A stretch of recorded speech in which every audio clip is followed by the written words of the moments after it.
Et oui, c'était pas un piège à clic, je vais vous décrire comment j'ai résolu la triple affirmative, sous toutes ses formes. Et quand je dis sous toutes ses formes, c'est-à-dire dans le canon de base, Vanilla, le canon Downpour et le canon The Watcher. Et s'il peut être gazeux ou pas, et s'il faut rester dedans longtemps ou pas, et s'il peut traverser le sol ou pas, comment ne pas devenir un écho et comment en guérir. Et voici un graphique que j'ai dessiné qui montre comment fonctionnent les différents canons. Car comparé à ce que beaucoup de gens pensent, il n'y a pas de canon qui mélange tous les DLC. Et j'ai vu des gens mal comprendre les explications qu'on leur fournissait en pensant que les canons des DLC n'incluaient pas Rainworld de base, mais si. En attendant que ma foutue vidéo de 6 heures sorte, je sais même pas si elle sortira dans un an alors. Pour commencer, on n'a pas beaucoup d'informations à propos du Void Fluid, mais voici toutes les informations que j'ai trouvées. Déjà, rappel de ce que veut dire triple affirmative. Affirmation qu'une solution a été trouvée, affirmation que la solution est transmissible, et affirmation qu'une mise en œuvre est possible et généralement applicable. Donc ouais, le Void Fluid est une double affirmative en soi. Ça fait Ascend, mais il faut que ce soit applicable à grande échelle. La triple affirmative reste fondamentalement un raccourci ou une triche pour avoir accès à l'ascension. Tant qu'elle donne accès à l'ascension, même sans passer par la transcendance des Void Worms ou même le Void Fluid lui-même, c'est pas grave. Tout ce qui compte, c'est de mourir définitivement et se supprimer de l'existence. Sauf que c'est ce que la plupart des gens pensent. Alors qu'en vrai, à chaque fois que l'ascension est mentionnée, ça parle d'atteindre un autre niveau dans l'existence ou un truc comme ça. Ben, c'est comme la croyance bouddhiste dans la vraie vie dont le jeu est inspiré au final. Littéralement juste arrêter de te réincarner et atteindre un nouveau niveau d'existence pour te transcender ou un truc comme ça. Bref, revenons au Void Fluid. On ne sait pas si les anciens ont réussi à exporter du Void Fluid ailleurs que dans les superstructures d'itérateurs. Par contre, dans Downpour, il y en a dans les bombes de singularité et cellules de raréfaction. Et dans la fin de Spinning Top du DLC The Watcher, on peut voir que les anciens ont amené du Void Fluid dans l'une de leurs villes en tant que bain. On sait déjà que les anciens font des bains pour s'ascendre, et oui, je dirais Ascend en anglais, mais avec le S apostrophe français. Mais on ne savait pas s'ils exportaient directement le Void Fluid dans leur ville, ou s'ils prenaient les bains directement dans la mer du vide. Car on sait que le Void Fluid dissout tout très vite, c'est pour ça qu'ils essayent d'éviter de le transporter en général. Mais le fait que les itérateurs l'utilisent comme carburant, ou quelque chose s'y rapprochant, dans le jeu de base en plus, confirme que manié correctement, il ne pose pas de problème. Je me fierai à cette interprétation car elle vient du jeu de base, comme base à toutes mes variantes interprétations. Le but de la triple affirmative est de trouver une solution au grand problème, mais pas en étant obligé de passer par le Void Fluid, sauf qu'on ne connaît aucun autre moyen d'ascendre sans dans le jeu de base. Car dans le DLC Downpour, la pseudo triple affirmative est le Seng, une alternative au Void Fluid qui n'en utilise pas. Enfin, on ne sait pas précisément de quoi est fait le Seng, donc peut-être que le Void Fluid rentre en jeu. Dans le DLC The Watcher, la pseudo triple affirmative est le Prince. Enfin, c'est plus une alternative à l'ascension elle-même qu'une simple alternative au moyen d'accéder à l'ascension. J'espère que vous m'avez compris. Oh, de toute façon, je vais faire confiance à mon moi du montage. Je suis sûr que j'aurai trouvé un moyen de bien imaginer ça. Même à ce stade de compréhension des anciens, on ne sait toujours pas si la triple affirmative a été créée en ayant pour but d'ascendre tous les êtres vivants en ignorant les échos, ou si elle a justement pour but d'éviter de créer des échos. Je traiterai les deux versions dans toutes mes variantes de résolution de la triple affirmative de toute façon. Enfin, je vais dire comment ne pas devenir un écho, car les gens qui sont déjà des échos, c'est un peu trop tard pour eux. Il y a que le canon The Watcher qui puisse les sauver. Cependant, les anciens avaient l'air de se ficher de ce que deviendraient les itérateurs une fois la solution au grand problème trouvée. Pour ça, j'ai qu'une seule réponse. Détruisez les superstructures. Et mettez tout ce que vous pouvez mettre dans le Void Fluid. Toute la question des itérateurs est de savoir s'ils sont eux aussi piégés dans le cycle de réincarnation sans fin. Car ce sont des robots, oui, mais organiques. Donc on ne peut pas savoir s'ils sont bloqués dans le cycle en sachant qu'ils sont très durs à tuer. On ne pourra pas savoir ça avant longtemps. Et même si on le sait, la civilisation des itérateurs se sera sans doute déjà éteinte à cause de la poussière provenant des cieux qui finit par tout recouvrir. Honnêtement, c'est le seul aspect de la triple affirmative que je ne garantis pas à 100% de pouvoir résoudre. Les itérateurs sont trop spéciaux, malgré peut-être que l'une de mes solutions que je vais présenter fonctionnera sur eux, on sait pas. Même si ma théorie personnelle c'est que absolument tout est affecté par le cycle, même la matière. Enfin, surtout la matière. Parce que voyez-vous, quand vous mourrez, eh ben la matière est toujours présente dans le cycle dans lequel vous atterrissez. Donc la matière est comme l'univers, elle est dupliquée. Donc elle n'est pas spéciale, elle n'est pas unique. Donc elle est affectée par le cycle, car elle a été dupliquée en même temps que l'univers pour vous faire apparaître dans le nouveau cycle. Et ce serait pour ça que je pense que les itérateurs sont,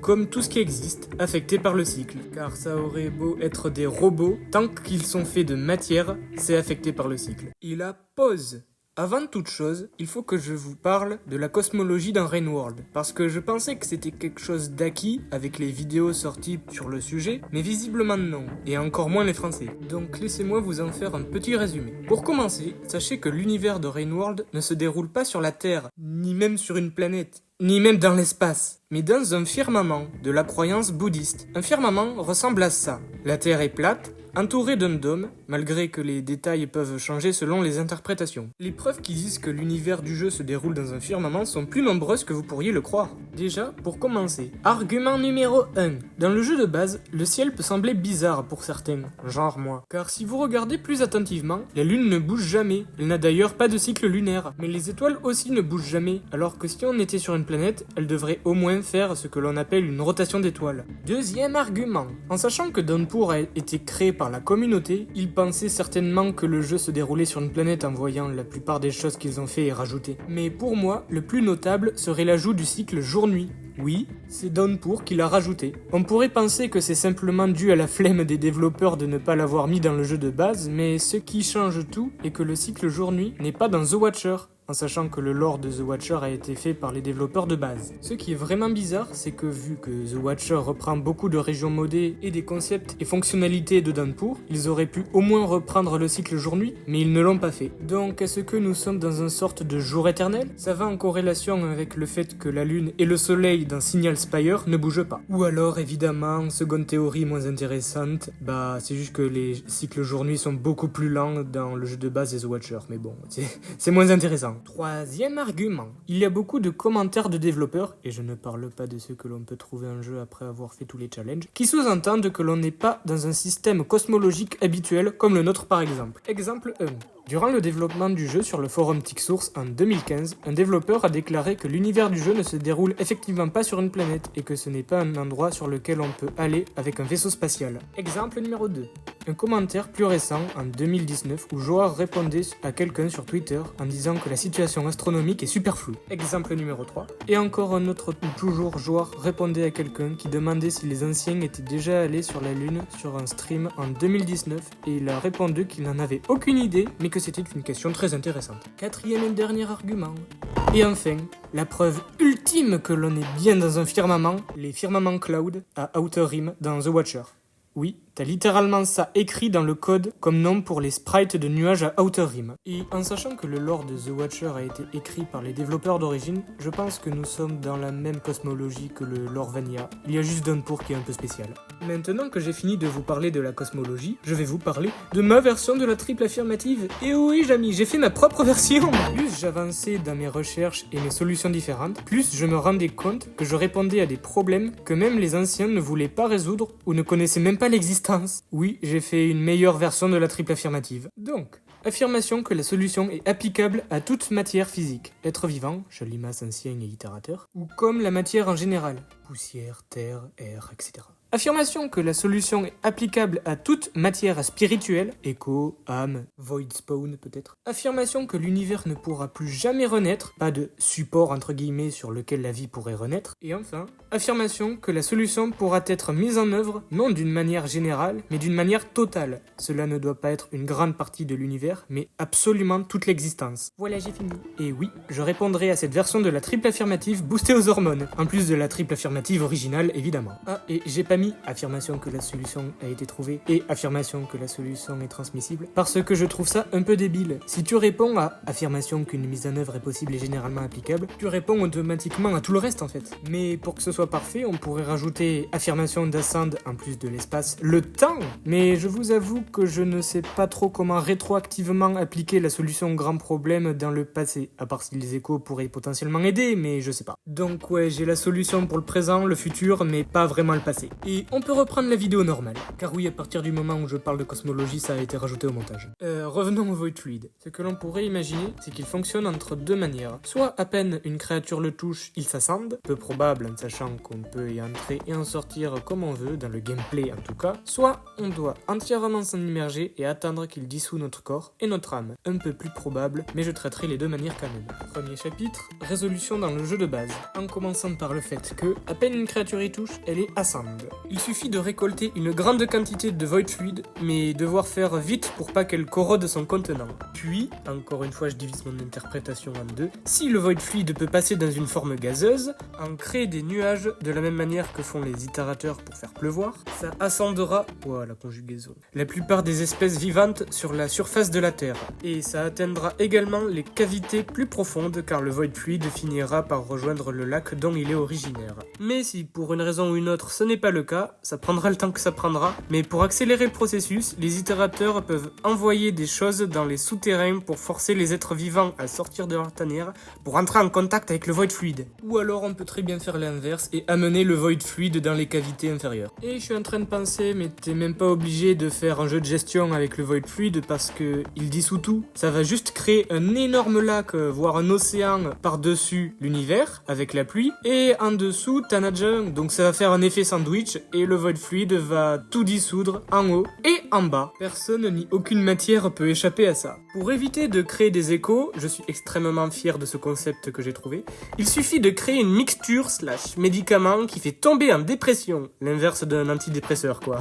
À faire pleuvoir bien avant de faire pleuvoir le void fluid pour laisser le temps d'agir au médoc et donner l'envie de se suicider même aux créatures les plus simples d'esprit, il doit être puissant le médoc. Pour que toutes les espèces vivantes n'aient plus aucun ego ou attachement au monde physique. Car petit rappel, les échos se forment à cause de l'attachement qu'on éprouve au monde physique et à l'ego également. Donc ouais, si t'es père de famille et que t'aimes trop tes enfants, écho. Ou alors si t'es beaucoup trop égocentrique et que tu t'aimes beaucoup trop, écho. Et si encore vous pensez qu'un tel médicament n'est pas concevable alors qu'on a à disposition des milliers d'oméga PC divins qui ont une intelligence contre nature, je ne vous comprends pas. Il y a plusieurs autres moyens de modifier le mental d'un être vivant, comme par exemple la lobotomie. Mais le seul moyen que j'ai trouvé applicable à grande échelle est un médicament agissant comme un virus pour se propager le plus possible à travers le monde. Ensuite, on revient en arrière. Si le void fluid ne peut pas rentrer dans une forme gazeuse, alors les itérateurs n'ont qu'à faire pareil mais sans utiliser les nuages, vu que c'est pas possible dans cette interprétation quoi. En créant des robots contenants. Rigolez pas, une perle de couleur parle de robots à garbage waste.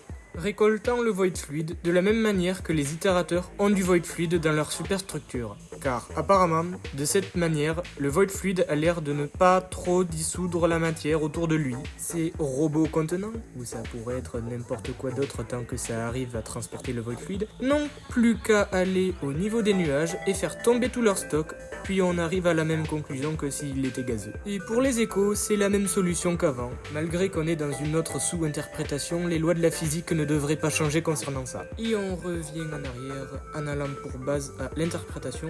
On doit entièrement s'en immerger et attendre qu'il dissout notre corps et notre âme. L'idée du sein, dans Downpour, n'est pas mauvaise, mais elle touche à des concepts que l'on ne connaît pas, donc on ne peut pas envisager ça. Mais on peut en faire un équivalent en restant dans un domaine que l'on connaît. On réutilise les robots contenants là, mais au lieu de tout lâcher dans les airs, ils vont quand même dans les airs, mais pour avoir une bonne vue, pour trouver, espionner et scruter chaque être vivant existant pour les faire rentrer de force dans le récipient du robot contenant. Et attendre que la créature soit dissoute pour qu'il recommence plus tard à chasser. Il faudrait qu'il priorise les créatures qui prolifèrent et se reproduisent trop rapidement pour qu'une fois qu'il ne reste plus beaucoup d'êtres vivants, il se concentre ensuite sur les microbes, les plantes et la matière. Ça prendra évidemment beaucoup plus de temps de dissoudre l'univers entier, mais il faut juste qu'ils aillent plus vite que la poussière qui tombe du ciel pour qu'au bout d'un moment, la poussière tombe directement dans le lac du vide, sans atterrir sur un endroit qui forme un lieu où une civilisation peut se former, mais vu que la matière disparaît pour toujours une fois dans le void fluid et que de la matière apparaît depuis le ciel, de cette manière, ça devrait peut-être être faisable. J'ai aussi eu une autre idée un peu bizarre, mais si la poussière devient un véritable problème, on n'a qu'à créer un entonnoir géant de la taille de l'univers qui ramène la poussière directement dans le void fluid. Bref, le véritable problème c'est est-ce que la poussière provenant des cieux contient des organismes pouvant évoluer, ce qui nous donnerait une autre civilisation. Et même si cette poussière n'est que de la matière morte, elle reste probablement colonisable par les microbes pour qu'ils s'y développent. Donc dans tous les cas, il vaudrait mieux s'en débarrasser directement dans le void fluid. Revenons à nos robots. Si le void fluid commence à trop corroder le robot, on le change. C'est des robots. Ça prendra sûrement plus de temps que si on ne change pas les pièces des robots s'ils ne se corrodent pas comme les tuyaux d'itérateur, mais c'est une alternative qui fonctionne aussi. Si le void fluide ne peut vraiment pas tenir dans ces robots, ils ont qu'à amener les créatures qu'ils capturent dans le void fluide accessible le plus proche. Et dans tous les cas, même si on revient à l'autre interprétation, si on fait une pluie de void fluide assez intense de la même manière que les itérateurs, c'est presque comme si on en était entièrement immergé, donc l'autre solution de la pluie est aussi envisageable finalement. Chapitre 2, résolution dans le canon de Downpour. L'idée du sein, comme dit précédemment, est excellente. Petit résumé, parce que je vais dire qu'est-ce qui va pas dedans. Un itérateur, très probablement Silver of Straw, a créé un grand nombre indéterminé de seins, se ressemblant tous probablement. Pause, vous devez sûrement vous dire que je raconte absolument n'importe quoi en disant qu'il y a plusieurs seins, et vous avez complètement raison. Alors j'ai la flemme de raconter l'anecdote, du coup voici les captures d'écran. Voilà, on peut continuer et ignorer juste quand je parle au pluriel du sein. Ils ont comme objectif d'être Karma Max pour essayer d'ascender toutes les créatures du monde. Le sein que nous jouons s'est perdu dans le domaine de 5 cailloux, coincé dans une boucle. On ne sait pas si tous les autres seins sont également coincés dans une boucle, mais c'est fort probable. Blablabla, y a pas plusieurs seins. Mais ça amène à un problème. Les seuls capables d'ascendre les êtres vivants ne peuvent pas ascendre. Ça rend donc cette solution obsolète. On pourrait utiliser les mêmes solutions que j'ai présentées dans la section du jeu de base, car malgré que ce soit deux canons différents, la physique du void fluide ne doit sans doute pas changer. Mais pour ascendre les seins, il faudrait peut-être qu'ils essaient de ne pas ascendre les void worms. Ouais, j'avais pris ça comme une blague dans ma vidéo « Et si Rainworld épisode 1 », mais peut-être que c'est vraiment ce qui se passe, qu'ils réussissent à ascendre, s'ils n'ascendent pas le Void Worm. Chapitre 3, résolution dans le canon de The Watcher. The Watcher montre que les anciens ont exporté du Void Fluid plus haut dans leur bâtiment, même si on s'en doutait déjà fortement dans le canon de base. Le Void Fluid a l'air de soit mettre beaucoup de temps avant de corroder son contenant, soit ils utilisent un matériau spécifique pour retarder la corrosion. Probablement comme les itérateurs. D'autant plus qu'on rentre probablement dans un itérateur vu les illustrations d'anciens juste devant. Ensuite, il y a aussi l'inverse de l'ascension, la solution du prince. Son objectif est de combiner, amalgamer et fusionner toutes les matières vivantes ou non pour créer un seul être combinant toute existence. J'avais une théorie qui disait que le prince faisait ça pour ensuite s'ascendre en une seule fois toute existence, car il aura tout fusionné, mais on dirait que l'ascension elle-même n'est pas vraiment contente à propos de ça, car des fleurs de karma poussent violemment sur le prince et pratiquement tous les endroits où le rot s'est développé, comme pour montrer que l'ascension ne veut pas que le grand problème soit résolu, ou simplement qu'elle n'aime pas le rot pour tout un tas de raisons. C'est quand même le cancer de l'univers. J'avais aussi imaginé que le prince faisait ça pour que simplement une créature souffre de la vie éternelle au lieu de milliers. Mais bon, je pense pas qu'il faille trop se fouler, c'est un esprit de ruche, cancer pourri...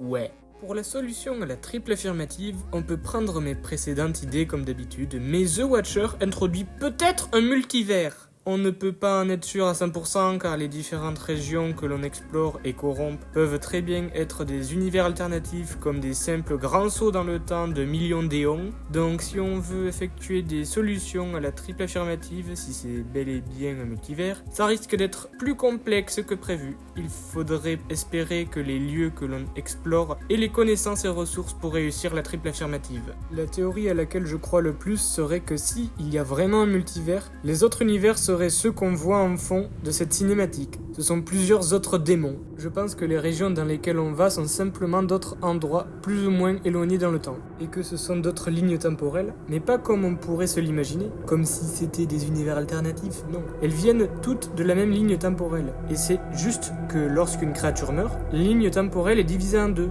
Eh bien, c'est ce genre de ligne temporelle dont je parle. Chapitre 4. Conclusion. Parfois la solution n'est pas très compliquée, même si les différents raisonnements que j'ai écrits dans cette vidéo sont peut-être faux, car les auteurs peuvent très bien dire c'est pas possible dans l'univers de Rainworld parce que c'est moi qui ai écrit le lore et que j'avais pas prévu qu'il y ait une solution. Mais bon, voilà, j'aurais essayé. J'imagine que tout le monde cherchait une solution trop complexe alors qu'on n'a même pas toutes les informations à propos du Void Fluid. Comment comptez-vous faire des recherches si ces informations n'existent tout simplement pas? Bref, j'ai trouvé plusieurs solutions selon toutes les situations possibles concernant le Void Fluid. Malgré qu'il y en existe peut-être plus, j'ai simplement réfléchi à des solutions simples, facilement imaginables et, j'espère, concevables dans l'univers de Rainworld. Puis ça m'a beaucoup fait penser, au bout d'un moment, à force de refaire des recherches, à comment finissent les films de zombies avec des avions qui larguent l'antidote dans toute la ville villes ou ce genre de trucs. Bah là c'est pareil, mais il faudrait que ces avions restent un peu plus longtemps pour qu'ils dissouent tout. Puis dans tous les cas, si les anciens ont trop peur de devenir des échos, ce qui est techniquement impossible parce que les échos sont que des histoires d'horreur de leur point de vue, ils n'ont qu'à simuler l'ascension avec leur technologie de fou là. Genre tu te mets dans une cuve, puis tu dors jusqu'à la fin des temps, comme dans Dark Souls, je crois. Je m'y connais pas bien, mais je crois que dans le lore d'un jeu de Hidetaka Miyazaki, il y a un truc comme ça. Chapitre bonus, petit blabla en plus. Pouah, ça rime, je suis trop fort. Et seulement je faisais comme ça avec tous les autres chapitres. Quand j'ai eu les révélations de la solution de la triple affirmative, j'étais dans un mood où je me sentais en mode tu me donnes n'importe quelle question philosophique / métaphysique / espace-temps / quantique, je suis sûr que j'arriverai à te trouver une réponse. Et si je réfléchissais à la solution de la triple affirmative de Rainworld? Révélation multiple. Attends, mais pourquoi personne n'y a pensé avant? Et je me suis très vite mis à écrire un Google Doc. Mais même après tout ça, il y a toujours quelque chose qui me perturbe dans la perle de couleur pâle. Il y a qu'un véritable nerd qui puisse se permettre de dire un truc pareil. C'est un caillou est notre création, et nous avons des obligations parentales envers lui. En tant qu'itérateur, il est également un cadeau de charité que nous faisons au monde. Incapable d'atteindre l'illumination par lui-même, étant principalement composé de roches, de gaz, d'insectes et microbes lents d'esprit, envers qui nous avons ainsi des obligations. Cette perle nous montre que les anciens pensent que l'univers ne peut pas atteindre l'ascension par lui-même. Êtes-vous sûr de ça?